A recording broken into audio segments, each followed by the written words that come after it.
Good morning, buenos días a todos, and happy Tuesday. My name is Maria Carla Chicuen, and I am the Executive Director of Casa Cuba. Casa Cuba is a historic initiative. We are building a home for our past, our present, and our future, and the only Cuban cultural center of its kind in the world. A vibrant, state-of-the-art destination to showcase our heritage, a global forum for business leaders, policymakers, and experts, artists, students, and the community at large, and somewhere where we can proudly take our family and friends. As we prepare to open the doors to our iconic facility in Miami, we have launched a series of virtual programs and events open to the public. Today, Casa Cuba is proud to present a new episode of Conversando. This speaker series highlights the Cuban stories of distinguished leaders in our global Cuban community. Featured guests share their family's journey and the experiences that shaped them. From personal memories to life lessons, participants reflect on what it means to be Cuban today and for future generations. We are proud to have with us today as our guest, María Goytisolo Hackley, Global Co-Head of the Industrials Group within Citi's Banking, Capital Markets, and Advisory in New York. In 2020, American Banker named Maria as one of the 25 most powerful women in finance, and Latino Leadership magazine named her one of the top 100 most influential Latinas. Maria will be conversando with Joe Subizarreta. Joe is an accomplished veteran in the advertising and communications industry, and we are privileged that he has recently joined the Casa Cuba team as our campaign advisor. Muchas gracias, Maria and Joe. I would also like to thank Dr. Maite Morales, Senior Program Coordinator of Casa Cuba, for her leadership in the planning of this event and the series at large. And thank you all for joining us today. I hope to see you at future Casa Cuba events, and I invite you to get involved in the once-in-a-lifetime effort to build our Casa Cuba. Thank you. I will now turn it over to Joe. Thank you, Maria Carla. Good afternoon, everybody. Welcome to another episode of Conversando. This week, we're very, very privileged to have Maria Hackley with us. She is such a successful and powerful entrepreneur and businesswoman in New York and in Miami and in the world. So sharing an hour with us is a true privilege. Thank you, Maria, for doing so. I want to start a little bit, 30 some odd years ago, María Goytisolo married Sherlock Hackley and became María Goytisolo Hackley. So let's talk about how this all started. Go back to your childhood, your family. Tell us a little bit about your life in Cuba, and maybe I know you have some photos that you want to share with us to let the audience see how beautiful your family has been. Thank you, Joe, and thank you very much for inviting me this afternoon to tell you a little bit about our family history and my career journey.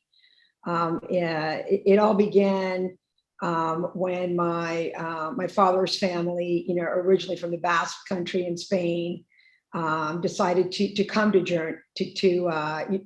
Cuba. And I have a few slides that we're going to put up so that you can follow along a bit about the family history. My great-grandfather came to Cuba in 1830 to pursue business opportunities, and he settled in Cienfuegos. Our grandfather then studied in University of Havana and was an engineer, and that's sort of how he got to Havana. And he married my grandmother on my father's side, and he raised his family there. My father on the right there is Agustín de Goytisolo y Recio, born in Cuba in 1924. And he received his law degree at the University of Havana. And then my mother, her family came to Cuba in 1864 from Lloret de Mar in Barcelona. And, similar to my great-grandfather, Narciso Gelati Duran, he came to Cuba really to pursue similarly business opportunities. And he worked for his uncle in the import-export business, and seeing all the global business opportunities that they were doing with Spain, he thought that it was important to start a bank to finance those trade flows. And in 1876, he started Le Banco Gelats.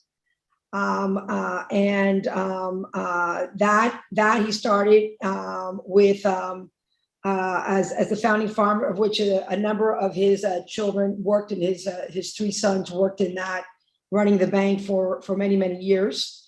My great-grandfather, they had 5 children: Jose, Juan, Joaquin, which is my grandfather, Cristina, and Josefina, who my mother's named after, who is a nun.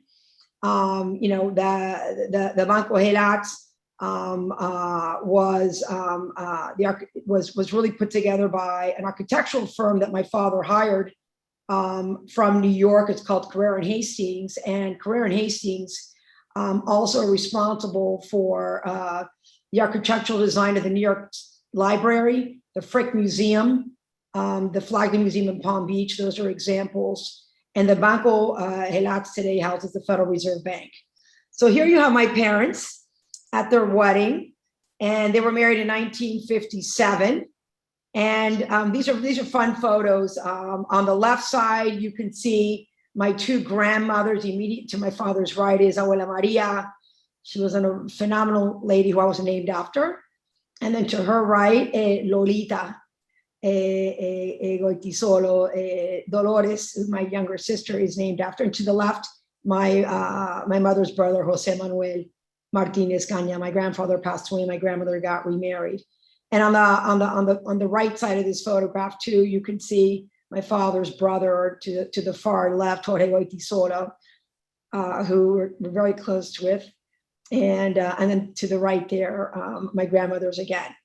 On the following page, you can see them signing, and I thought this was an important photo to put in here in today's talk because, importantly, you have on the right there Padre Llorente, and for those of us that know the Goytisolos and know that he was a very important figurehead in our family, he married my parents, he baptized all of us, he married us, all of us, and he baptized our children. And he came to dinner every Tuesday night. And he is the founder of the Agrupación Católica Apostólica. He went to Belém and he started the Jesuit Retreat Home and Community Center in Miami Beach, which a number of years was sold, and they have that a similar entity now at the Belém School. But he was extremely important in our lives and permeates through the values and mission of my parents, the whole, throughout their entire lives. Is he still alive, Maria? No, unfortunately he passed away a number of years ago. But I think it's worth mentioning that Archbishop Sean O'Malley, who is the highest ranking Catholic dignitary, and he's the bishop now of Boston, who was a runner-up for Pope, did his eulogy. So, he and my father was also extremely close with him. And so the religion is something that is a common thread on both sides of the family as it is today. So if you go to the following page, this is a photograph of my mother on her wedding day in her home with my cousins and Papi's godson to the right there. So it's Carlos Ferrer. So it was a wonderful day, and my mother, quite beautiful. You have to love the pictures of the young kids that back then dressed up in their outfits. Yes, and here they are walking out of the church, and then on the right there, Mommy and Papi leaving for their honeymoon. And they did meet and marry, actually, why don't we finish the photographs and I'll tell you a little bit more about my parents. And the last few photographs on the slide really have to do, with the bank. I thought it would be interesting for you all to see on the far left. There's a Banco Helats you can see on the top where, that still stands today. This is what it looks like today. Today, it houses the Federal Reserve Bank of Cuba, but it was an incredibly beautiful building. And you can see there on the left, the tellers, and just the marble and just the construction and the beautiful stained glass ceiling of the bank. So unfortunately, when I went to Cuba once about 8 years ago, it was closed, but my parents did have the chance to go back to Cuba with Pope Jean Paul, and they had the opportunity to see it. But my parents were born, just another few facts on my family. They married in 1957. My older siblings, Agustin and Josefina, Augie and Josie, better known, they were born in Cuba, and my parents came here in August of 1960. They actually took a ferry from Santiago de Cuba to Key West, and then we settled in Coral Gables. I was born in South Miami Hospital, and shortly after we moved to Virginia. And my father at the time then pursued a career in commercial real estate, because although he was a lawyer, in Cuba it wasn't recognized that he was an attorney. but he did get his master's of law at night at Georgetown. And then my parents then moved back to Cuba in 74, and my father took the bar, Florida State Bar, and he started practicing law in about 77. And I think it's also very much worth noting that my father was incredibly civically minded. He was one of the 7 board founding members of ACER, which is Hispanic Association on Corporate Responsibility, whose mission was to advance the inclusion of Latinos in corporate America. And they're very focused on achieving economic parity and reciprocity for the Hispanic community in the US, and they're still incredibly powerful. But my father, always made time, and it was really critical for him, outside of what he did with the family and the church, to be involved in civic matters related to Latinos. And then I had the good fortune, when I was 12, moving to Miami. And I lived here for 5 years. I went to St. Teresa for 1 year, and then to Lourdes Academy, where some of my best friends are from. And then I went to Georgetown, and then from there, I moved to New York when I started working at Citi. It's funny what you say about your father as an attorney. My father was also studying law in Havana when we came in 50 and 60. And the law is very different here, as we all know. Tribunal law in Cuba versus, law of your based on your peers here. So he would have had to start all over to start, studying law here. And I know it's tough for all of those people in that generation to sort of rebuild themselves. And so they come to the United States. How old were you when you got here? I was born here. But my 12. older siblings, were born in Havana. So then this passion for finance, obviously the bank your grandfather was so instrumental in. How did that love come into you? I obviously, I'd heard a lot about the banking business through the family, but I like mathematics.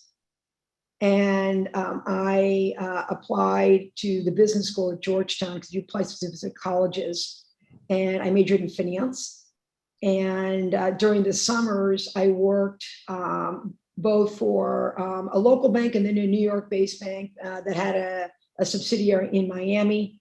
And when I graduated, I did apply for banking internships in finance, and I landed at Citi. And Citi, of course, attracted to me because of its global reach and because I was fluent in Spanish, fortunate for those 5 years that I lived in Miami. And today we're in over 100 countries. I thought that would be a great place to start my career. And I've been there ever since. I've been there, over 37 years. So you started when you were 15 years old, if you've been there 37 years. Imagine a small teller in a branch. How did your family feel about your decision to go into finance back in that time? Obviously, it was a bit of a man's world in the banking industry. How was that with the support that you were given? I mean, my parents were always incredibly, encouraging us to sort of stretch yourself and push for your dreams. So I think they were delighted that I picked finance. I would say that, I today have 2 daughters. Katina and Elena. Katina is in business school in Chicago, and Elena is in New York City, working in finance for a hedge fund. And I think that they were thrilled that it aligned with them. I had my sister, my younger sister Dolores, who was also born in the States in Virginia, 2 years below me. She also chose a career in finance and went to business school. So it's they always encourage us. My older sister Josie pursued a career in television, and now for not-for-profit. And my brother Augie is a mortgage broker and now works for a bank. So I would say that we always had a lot of their support. They always sent us to the best schools that they could afford. As they said, Fidel Castro took away a lot of things, but they never took away our education. So they pushed. And they sacrificed a lot to send us to the schools that we've attended, and we're very grateful for their. Would you say that would you consider any one specific member of your family a mentor, or somebody that really gave you the insight and guidance early in your career, or were there other mentors that you can speak to? I would say I would really say that I had a few mentors that were in banking, but I would say that when I got into banking, I was very deliberate about finding individuals that had taken an interest in me, whether it was working on a transaction or a project that I worked at the bank and that I connected with. And I deliberately always made time to build out that network. And I always make the analogy that, everyone makes time for the gym. And my view is that you need to make time similarly to develop your community and your network. And that network then becomes mentors. And these mentors are, men and women that, can play an influence in your career. They don't have to be in your direct line of sight, but they are, individuals that you can speak with, that can counsel you, that you can bounce things off of. And my first mentor actually at Citi was an American, but he worked in Latin America, so he's fluent in Spanish. In fact, he lives now in California. He's a blonde, blue-eyed guy, and he's a just great man. And he was just someone who I just connected with because we spoke Spanish. And so he was in my division, and he was someone who really helped navigate me when I was a vice president and had two young girls and juggling a variety of things. And then over time, what I also realized is some of those mentors become more senior at the company and they can become sponsors. And a sponsor is someone who, when you're not in the room, has the power to really influence a decision on your career. And what I would say to all of you, particularly the students and the young people, listening today, is to think about who are the mentors that you have and sponsors. And it does surprise me. I travel extensively for Citi around the world, and I speak, frequently to our young talent. And when I ask them, raise their hand, how many of them have mentors, many of them, in the first 5 to 10 years out, don't. And what I would say is don't wait.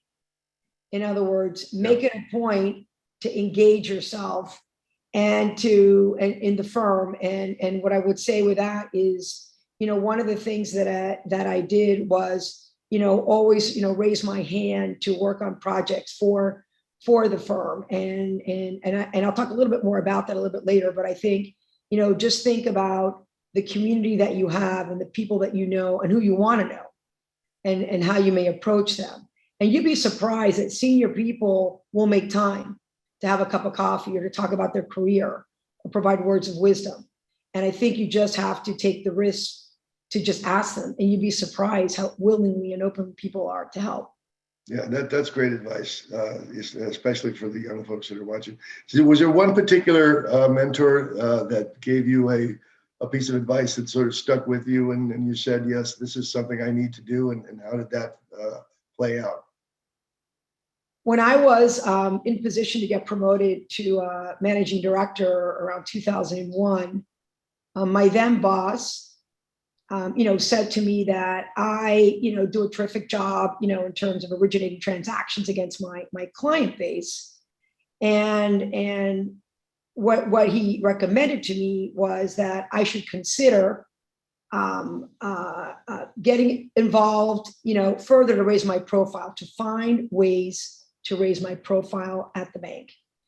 And what I did is I got involved in our diversity effort, diversity inclusion effort, as well as our recruiting effort. And I was playing a leadership role within the bank related to that, a long time ago, about 20 years ago.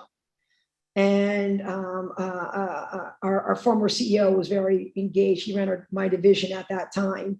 And he then subsequently asked me to work with him on a number of projects. And through that, he gave me the stretch assignment to cover General Electric, which is one of the biggest clients we have in our industrial franchise. And that, what is a stretch assignment? What does that mean? Yeah, a stretch assignment is a position getting out of your comfort zone, something completely different than you've done before. So, I think it's worth mentioning that when I started my career at Citigroup, I started in the Latin American corporate bank. And I then decided that I wasn't necessarily going to specialize in Latin America, that I really wanted a broader reach. So I pivoted and I switched over to our financial institutions group on the coverage side. And what that means is that we covered as clients banks, insurance companies, finance companies, and asset managers. And I did that, for a period of about 15 years, covering 3 of the 4 subsectors. So I covered insurance companies as clients. We originate funding and financing for those clients. I did it then for banks and for finance companies. And so my background was really, the regulatory environment and the capital markets. And when I was asked to cover GE, General Electric, they're a big industrial company, right? So they're a company that makes turbines, who makes medical equipment, right? They, so when you go into a hospital, you see all the GE equipment. They used to, the light bulbs, they sold that business. They owned NBC Universal, like Saturday Night Live, right? That was part of NBCU. We would have the equity meetings in Saturday Night Live studios.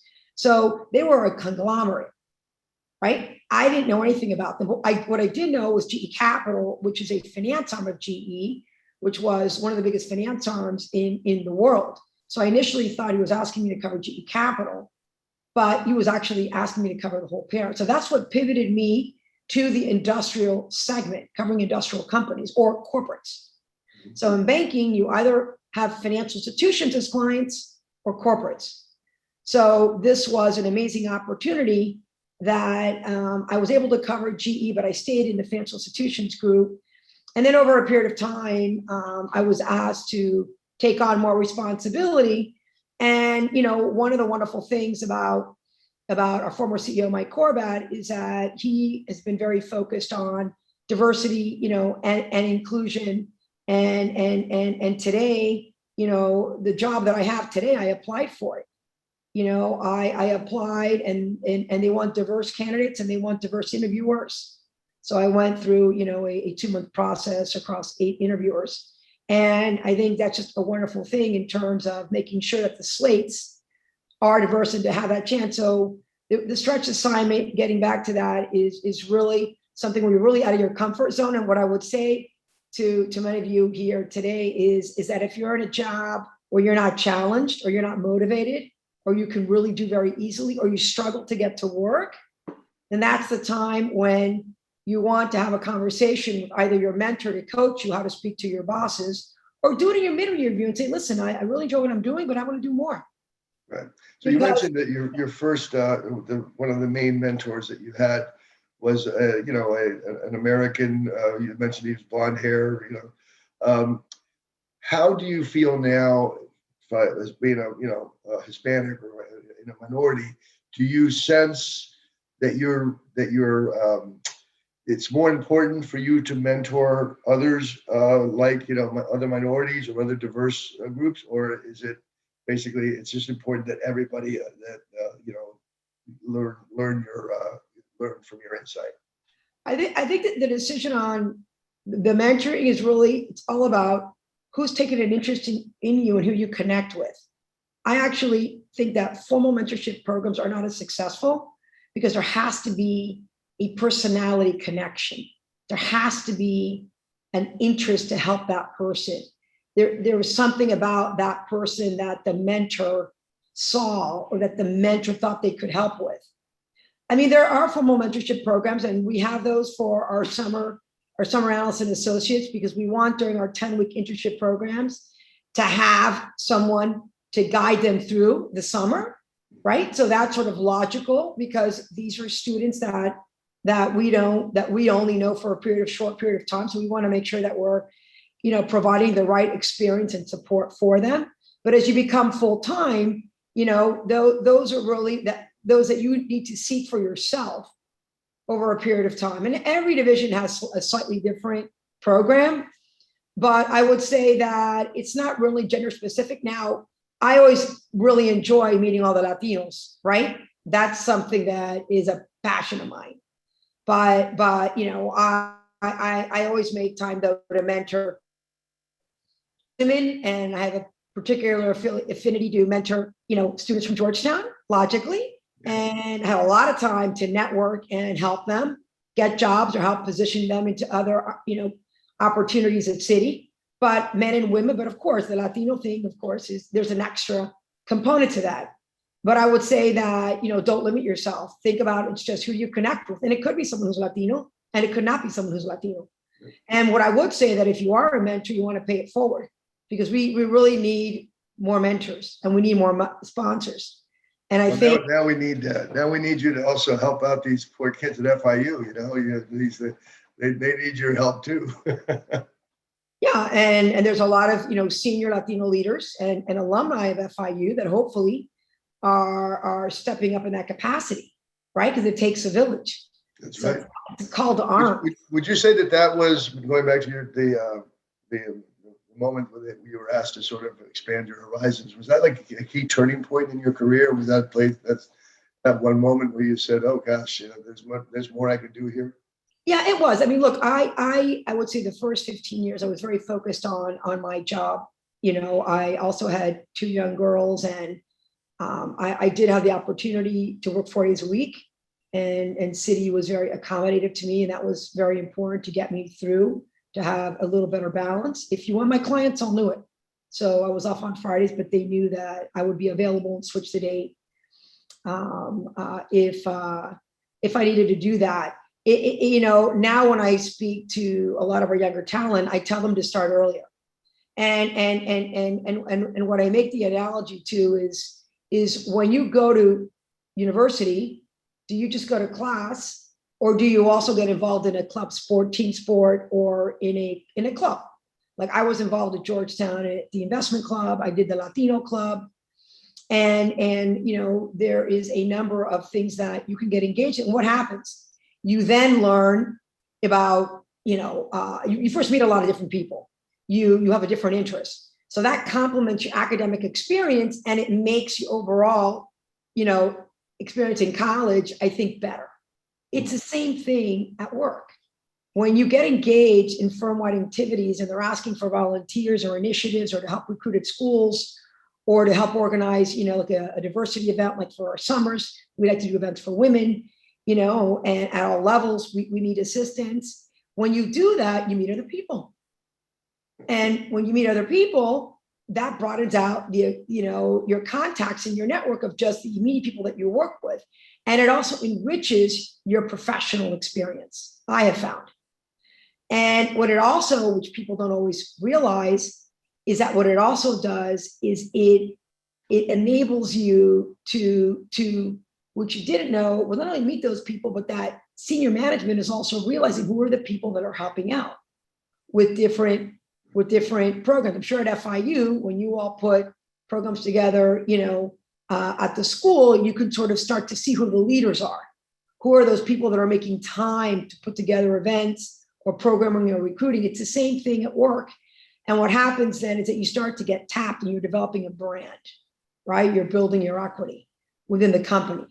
You're building a reputation, right? As someone, who can be counted on to get things done, right? So how do you balance? So you're going to hear people say, Maria, that sounds great, but I just don't have the time to do this. I'm trying to grow my own career. I've got a couple of young kids at home to get involved and do things on the weekends, to do, outside of my 9 to 6 job. How do you balance? What advice would you give in terms of, finding that balance to really commit to doing that? Because some people will commit, but then they don't follow through, right? So what advice would you give to people that are saying, I just don't have the time to do all of this right now? I think you have to prioritize. And I make the analogy, everyone seems to have a lot of time to go to the gym. Yeah. So self-reflect on that and where you stand within that. And, it's the same thing about making time to see your grandparents, right? We grew up doing that and making that a priority. And that's what we did every weekend. And I think, people self-select out. And I think for those that do make the time and investment and carve it out carefully, maybe you be very strategic about the time that you can commit. But I believe that everyone can make time to do certain things, to whether it's to a cause like this, or whether it is to your school, or whether it is to your job. But it all takes choices and prioritization and effort. So 9 to 6, many more hours than 96 in the day, I'll tell you that. So again, it's sort of, it correlates to what your goals are and what matters to you. And I would say that we learned that at home. My father, being a lawyer, always made time to help people and coach people extensively, let alone what he did civically and for the Agrupación Católica Apostólica, when he was their lawyer. And I just loved how he gave back, even after he retired, and that's what kept him young. Even though he was a bit debilitated with arthritis, he kept his mind active. And I would just say, think about things that interest you, and you'd be surprised how other people, as you engage, will also notice and follow. That's great advice. Let's talk a little bit about New York, the life of in New York. A lot of people have this image of Gordon Gekko or Leonardo DiCaprio or Jamie Dimon. This is with the big Wall Street bankers. What's a day in your life like? And obviously now a little different because we're all on these screens all day. But what's it like to be at your level in the financial industry in New York City? I mean, look, you're in our group in industrials. I mean, we have it's a global business, and in industrials, the group that I co-run, it's 8 sectors. So it's the auto sector, like Daimler, Ford, and Tesla, to the aviation sector, JetBlue, American, Emirates, to all the chemical companies like Dow, to the rail companies, shipping companies, metals and mining. And then diversified industrials, which is the big conglomerates like GE, Siemens, and ABB. So it's a group that these 8 sectors are all very different. So what we do is we have a governance structure where we have weekly meetings with each sector. Today, as an example, this morning, we had a global meeting with all the bankers and all our product partners. So what I do and where our team does is that we develop relationships with clients. These are primarily large cap clients. And what we do is identify what their issues and needs are. And we have an investment banking component, which is mergers and acquisitions and the issuance of equity and IPOs and follow-ons and now SPACs.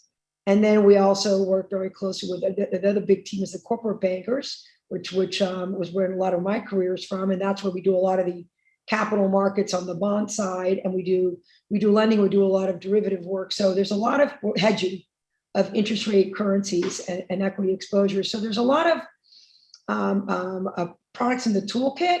And the way the day starts is we have scheduled meetings throughout the week, throughout the month, on how you're driving the business, how you're reporting on the performance of the business, how you're driving an agenda. Right now, as an example, we are expanding our auto sector, which we just termed mobility, because of driverless and electric cars, right? So this new target market. So we're very focused on how the business is being driven.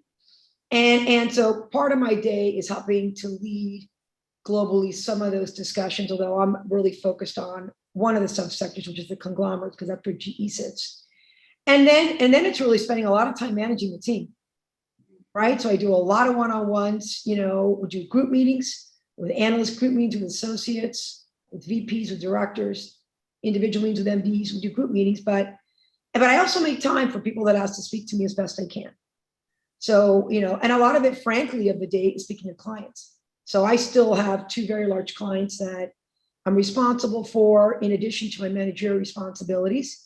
So it's really a combination of, driving the business or governance of meetings.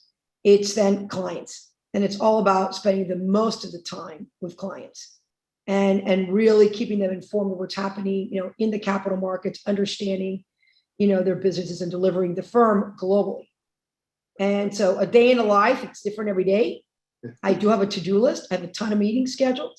Sometimes I got to move things around, but it's organized. I'm always, looking at the calendar the day before or the prior Friday to see what's coming up. And then just being very strategic and about what you think, what you need to get done. You don't always get done what you want to get done. As we all know, things come up. And the list of priorities that you were set to accomplish may get a few things pushed into the next day. But there's a lot of structure and organization and then execution. But bulk of the day, though, is client focus. And so the evenings, your social calendar, as a Cuban American, we all like to have a little fun. We like to get together, sing, dance. How does that work in New York? What's the lifestyle of a Cuban American in New York like? Well, firstly, I would say in New York, I'm fortunate because my husband, Sherlock, he has 3 other siblings and 3 of them were 4 married to Cubans. So I have a lot of nephews and nieces in New York. In fact, my sister-in-law lives in our building, married to Sherlock's brother. And it's really a gift because we see the family a lot. And then we have all of our Cuban friends from Miami and many of them in New York and in Connecticut. And so we see them frequently. And something that I've done for a long time, I had a cousin of mine, Percy Steinhardt. He's the son of my mother's sister, Tina, my godmother, who, when I moved to New York, took a lot of care of me. And he took me under his wing and invited me to parties and introduced me to a lot of people. So what I like to do now, Sherlock and I, is we pay it forward and we like to have our annual dinner for the young, for the 21, 22 to 30-year-olds. We weren't able to do it this last year because of the pandemic. But I would say that, we have Cuban music, we have Cuban food. My apartment, I actually collect Cuban art. So we're very focused on Cuban, but importantly, I was so privileged to live in Miami the 5 years that I had incredible friends from both Lourdes and Sacred Heart Carrollton, and they're my Yaya sisters. And the Yaya sisters play a very prominent role in my life. We're about 10 or 11. I see them all the time. They come to New York multiple times a year. They've come to all my milestone birthdays. And today I've been in Miami since December. And it's such a gift to have got to know my parents from Havana when I moved with them, the kids, their children. And they're really some of my best friends in the world. And I mean, we spend a lot of time together. We make the time, obviously on the weekends, but we also try to get together when we can. We squeeze it out from time to time, during the week. And we do a lot together and it's a blessing. And now our kids, the yayitas, are friends.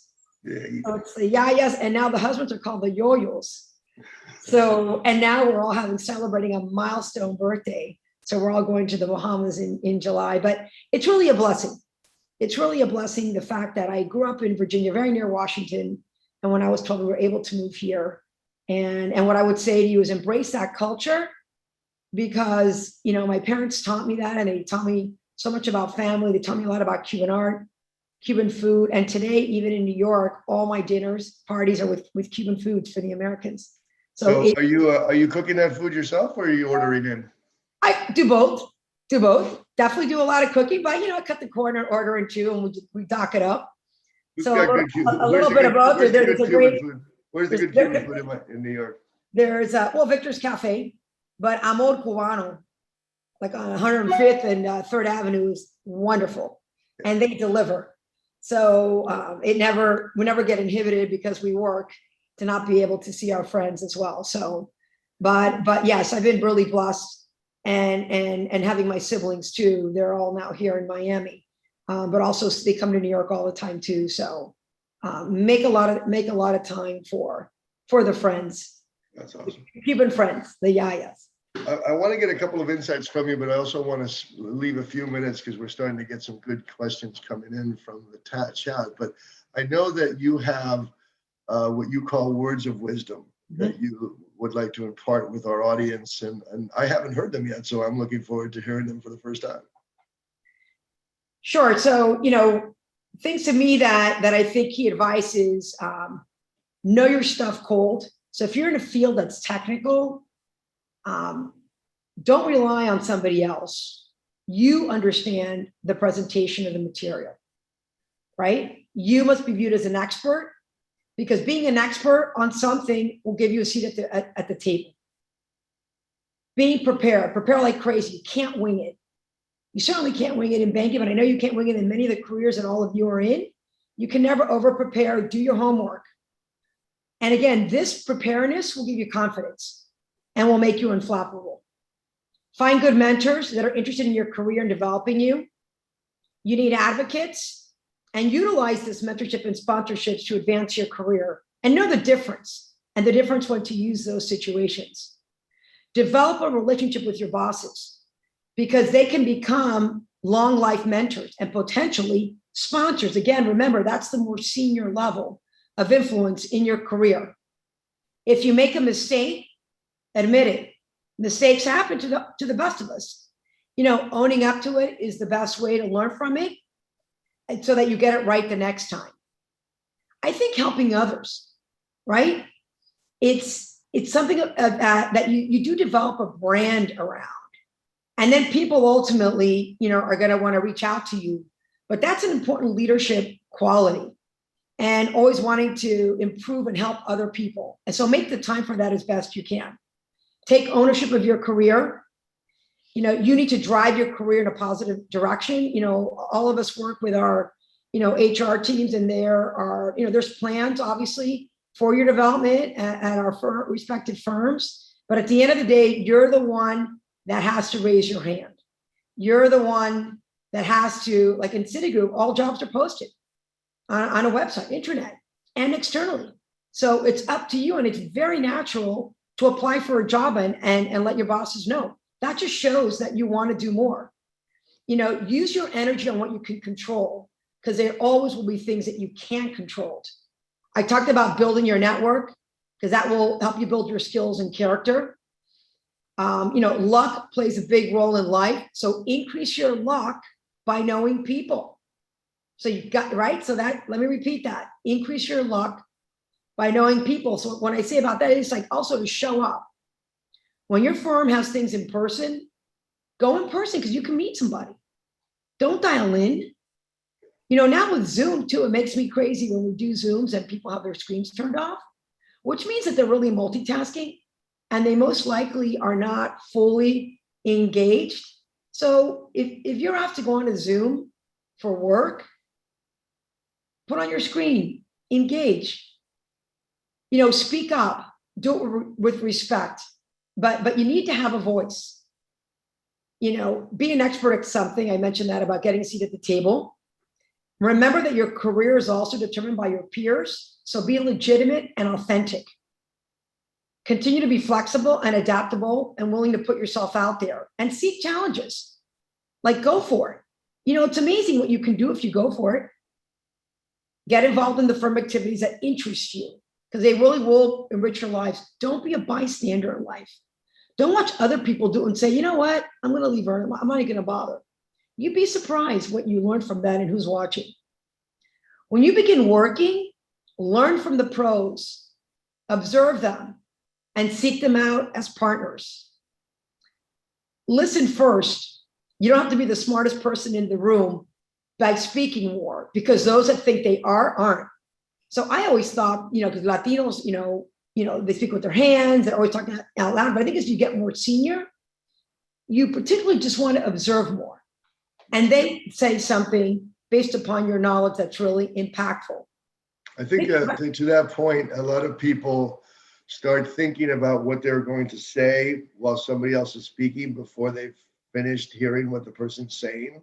Right. They just want to, and I think it's very important. I tell students all the time, let somebody finish what they're saying and then think about what you're going to say back. Don't just shoot from the hip, because, people are already trying to, they want to prove how smart they are, or how, and sometimes you just got to listen, and you got to filter it so that you can make a better, a reply. All right, a few more, pick your battles. Only sweat the important points. How you deal with setbacks is more about you than how you deal with success. Go with your gut when you have all the facts. Be a team player. Stay away from politics. At Citi, banking is a team sport. It's not an eye sport. Connect with people. Clients buy from people they like. Always continue to be intellectually curious. Be open-minded and approach your career like a jungle gym. So what does that mean? At times you may go for a job and you didn't get it. You may be disappointed. But what you do is that you sort of communicated to management that you want to do more. So it's like a gym, but maybe you get a lateral job and you're going to learn other skills. So like in a jungle gym when you're a kid, remember you go to the side But then when you get more skills, you can go up the ladder, right? So it's sort of a process. Maintain perspective and have passion, and I would say that, things also with Cuba that have always interested me, is in addition to, working at Citi, I'm on the board of a not-for-profit Breakthrough New York, which identifies high potential students in the 6th grade, and we help them, through academic, after school and summer programming, and getting into leading private and boarding schools and public schools. And so I've gotten great joy out of that. Again, it comes back to education, as my father would say. And I'm very involved in Caritas Cubana, which we raise money and that goes directly to helping the elderly, the disabled, the children in Cuba.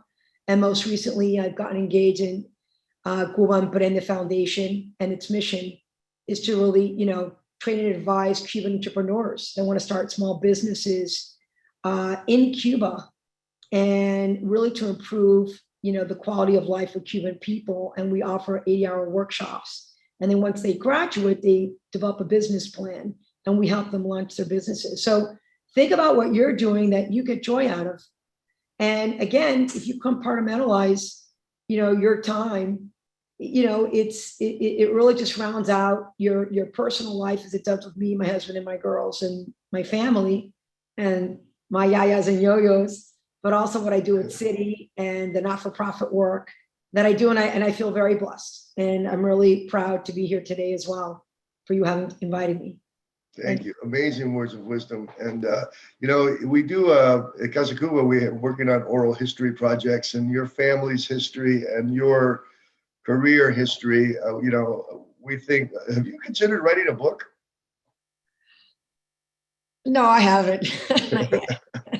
It would be but you know what? My father wrote a small book on the Goytisolo family, and he was maniacal about documenting the history of the family. Okay. And we have the family tree, and he did beautiful paintings and drawings for us that we all have. So no, not yet. My sister Josie is the best writer. She's the one. So well, I think I probably have to hire her to help me do something like that. The words of wisdom could be a New York Times bestseller for sure. Yeah. So. Yeah. So I have some questions here. First of all, thank you very much. This has been a great session. We just love the fact that you take the time to share with us not only your insights, but to show others, how a young Cuban American woman can make their way through corporate America and be as successful as you have been. It gives hope to everybody that is sitting back there saying, I don't know if I can do this. I don't know if I can make this happen. You are a testament to what, courage and persistence can achieve in business. So that's terrific. Thank you once again for being here. I'm going to give you just a couple of questions from the audience. Blanca Gonzalez would like you to talk about how you navigated your tenure in the many organizational changes and institutional changes in a 30-year career with one company. So obviously there has been a lot of changes in the banking industry over 30 years. How did you navigate your tenure through those changes? Look, I think one of the things that I did is, I pivoted as change occurred. I felt that it was, very important to understand what the changes are, and to then pivot with it. It's like today, there's a tremendous disruption going on because of technology and because of digital disruption, as there is around ESG, environmental sustainability, right? And governance, ESG. So we as a company and as bankers need to pivot and understand how they're disrupting our clients and how, it's changing their priorities and how we're going to help them. And in my case, professionally, when we merged with, I'm Legacy Citi, the 200-year bank, the global institution, we merged in 2001 with Solomon Brothers, which was an investment bank that was a leader in the bond and the M&A business. And I would say that I pivoted from really working in a true commercial bank to then pivoting and working with an investment bank and really becoming more expert in capital markets. So I decided to lean in to really understand the markets and the content so that I could be more valuable to my clients. So I think as the firm changed its organizational structure to meet acquisitions, that increased the product offering that we could give to our clients. And I think there's some bankers that either left, some bankers said it's too hard, some bankers that decided that they didn't want to move with the strategic of the company. And there's a great little book, many of you I'm sure have read it, Who Moved My Cheese, where it's about a mice going through the maze. And it's like, are you moving with the change? And it's a great little read, because in life, we always have change. And it's really like, how do you deal with change? It can be professional change, personal change.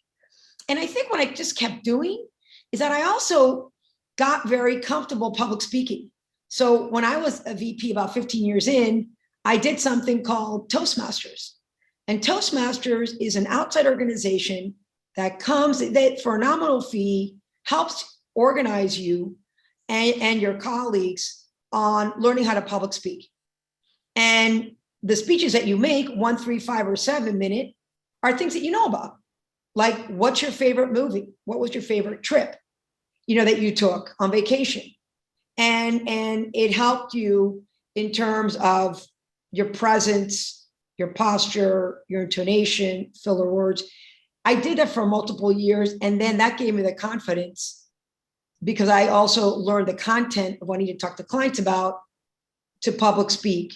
And then over time, I continued to pivot and raise my hand and said, when I travel globally on business to see clients, I'm also going to make time to speak to the women, or I'm going to make time to speak to the juniors. And then over time, then that became to bigger audiences. So I would just say that I continue to pivot as a company did from a strategic perspective, things that I needed to have a knowledge base on, and decided to really, just continue to push myself and get out of my comfort zone. And it's not always easy, because it's like a brain drain, right? When I take home on the weekends things that I need to read for work, and I put them in my bag, and just like I did in school, and you have a decision to read it or not to read it, to learn it and to not to learn it, to ask questions or not to ask questions. And that's something that people have to reflect upon, what they want to strive to. There's a question here about getting involved in mentorships on school campuses and how that can prepare you for mentorships in the industry. And I will tell you, I believe that it really, a lot of it depends on the school to drive mentorship programs. I want to ask you how you feel about it, but if the school is behind it, if they are the cheerleaders of it, it's going to be much more successful than if the students try to organize that themselves. How do you feel about that? Yeah, I would agree with that. And I think what the schools are trying to do through the career centers, and we do that as an example at Georgetown, is they partner early with different organizations. So as an example, at our firm, we have early identification programs. We start all the way from freshman discovery day, when you're a freshman, to learn about banking, to when you're a sophomore, our early ID for diverse students, where we give you a 5-week prep session where we give you mentors. So you're basically a student, but you're getting mentorship from a professional. And then junior year, of course, the traditional summer analysts and associates for MBAs, undergrad and MBAs. So I would say to many of you in school, to seek out these programs. And the universities can't do it all on their own, but they partner with businesses. And it could be not just in the financial services business, it could be in the media business, in the healthcare business, in the technology business. And what the students and young alums need to do is seek those out. And we also have alum events too, where we partner and mentor. We do that at Georgetown as an example through an internet's portal where you volunteer alumni to mentor students or recently graduated alums. And so I do believe that those are structured programs at work, that universities, I'm sure FIU has similar affiliations which really do benefit. And the key here is for as the students here on the screen today to make sure that you're seeking those out, because they're out there. They're out there, and leverage your career centers to identify those.